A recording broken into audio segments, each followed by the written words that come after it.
अस्सलाम वालेकुम जी, कैसे हैं आप लोग? सब ठीक ठाक हैं। जब से इंडिया ने पहलगाम वाक़ये का शोशा छोड़ा था कि हम 48 घंटे में पाकिस्तान को सरप्राइज़ देंगे, 48 घंटे भी गुजर गए, 72 घंटे भी गुजर गए।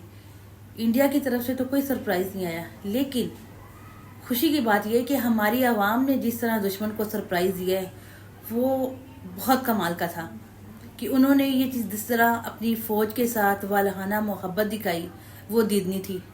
जीत सिर्फ मैदान जंग की नहीं थी, यहाँ पर जीत दिलों की हुई है और आवाम ने ये बताया है कि हमें अपनी फ़ौज से मोहब्बत है, हमें अपनी फ़ौज पर फ़ख्र है और हमें अपनी फ़ौज पर एतमाद भी है।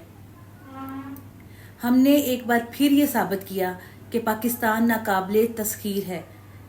दुश्मन जले सड़े मरे जो मर्जी करे, लेकिन नो डाउट कि हमारी आवाम जिस तरह डेली बेसिस पर रैलियां निकल रही हैं पाक फौज के हक में, और ये वाज़े पैगाम दुश्मन को दिया जा रहा है कि यहाँ पर सिर्फ फौज नहीं खड़ी बल्कि आपका मुकाबला करने के लिए पाकिस्तान की आवाम भी खड़ी है। यहाँ पर मैंने एक वीडियो भी अपलोड की है, नीचे ये आप वीडियो देखें। ये आज गिलगित बल्तिस्तान की वीडियो है कि इतनी बड़ी तादाद में आवाम जो है वो पाक फौज के साथ इजहार यकजहती के लिए बाहर निकली है। दुश्मनों, वीडियो देखो तो सड़ो।